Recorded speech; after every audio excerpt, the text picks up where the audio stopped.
यही डर लग रहा है ना कि अभी तक जितने भी बोर्ड एग्जाम्स दिए हैं सब बहुत ज़्यादा अच्छे गए हैं, बट जैसे ही मैथ्स का एग्जाम हम देने जाएंगे सब कुछ स्पॉइल हो जाएगा। 95% प्लस लाना तो दूर की बात, हम 90% पे भी पहुंच नहीं पाएंगे।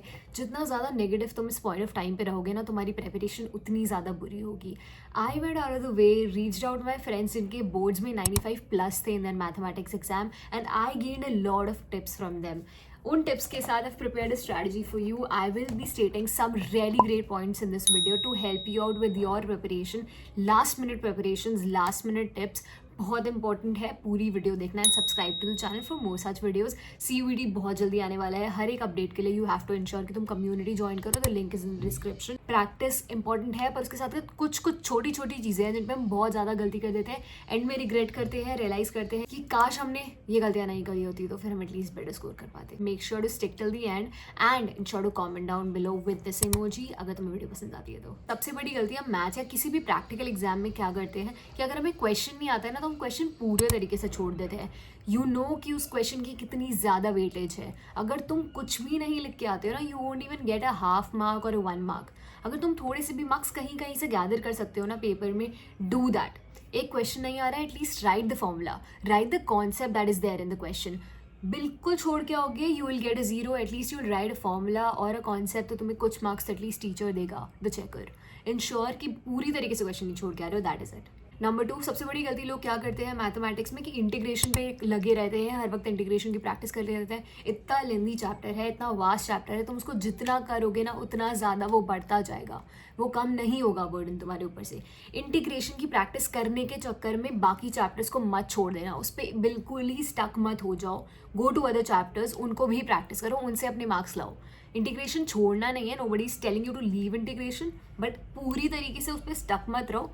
Also focus on the other chapters जो बहुत ज़्यादा इंपॉर्टेंट अगेन है तुम्हारे लिए। Number 3 is practicing the questions, the important questions that you had marked in your NCERTs और व्हाटएवर क्वेश्चन बैंक्स। तुम्हारे टीचर्स ने ज़रूर तुम्हें कोई इंपॉर्टेंट टॉपिक्स बताए होंगे, अगर तुम स्कूल में हो तो इंपॉर्टेंट क्वेश्चंस बताए होंगे। उन क्वेश्चंस को प्रैक्टिस करना बिल्कुल मत भूलना at the last minute. Majorly उन्हें आइडिया होता है कि किस टाइप के क्वेश्चंस आ रहे होते हैं, उनको प्रैक्टिस नहीं करोगे, you will lose some edge. अगर इंपॉर्टेंट क्वेश्चंस को प्रैक्टिस करके जाओगे, you will not lose marks, ensure that. सारे प्रैक्टिकल क्वेश्चंस जिस भी पेपर में होते हैं ना, हम उसमें बहुत ज़्यादा इम्पेशेंट हो जाते हैं। एक तो पहले ही हमारे दिमाग में ये डीमोटिवेशन रहती है कि हमारा पेपर बहुत गंदा जाएगा।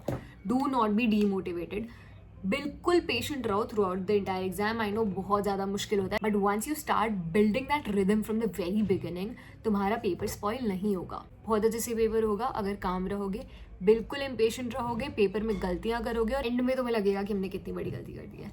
सो be patient and flowy throughout. Also maths में हम क्या करते हैं कि अगर हमें कोई क्वेश्चन नहीं आ रहा था ना पेपर में, तो हम उस पर स्टक रह जाते हैं कि हमें ये को तो करके ही हम अगले क्वेश्चन पे जाएंगे, हम आगे वाले क्वेश्चन में बढ़ेंगे ही नहीं।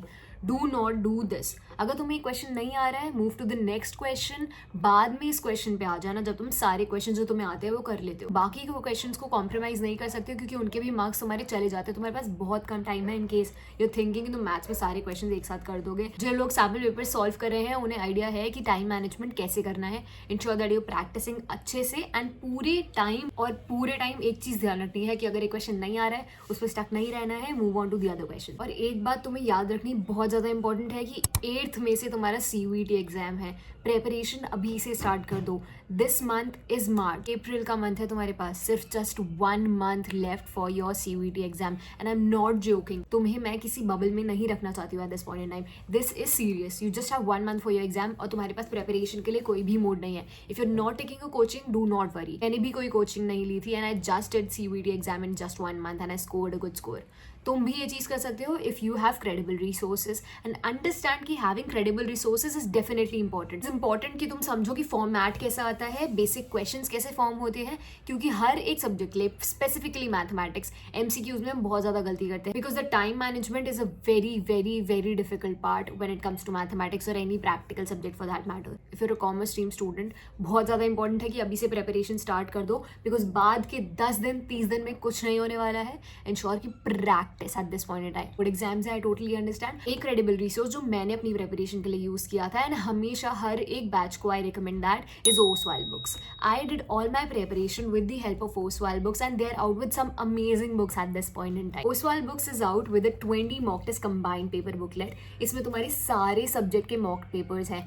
This is your way to get in your dream college, trust me. Not just this combined booklet, but you also have an option of getting a question bank. This question bank is of general test, which now is GAT. ये current format के हिसाब से है, current syllabus के हिसाब से है, and all the requirement, all the syllabus is right है. All the new format given by the NTA. तुम्हें सारे क्वेश्चंस मिल जाएंगे यहाँ पे। You get mind maps, you get all the important questions right here in front of you.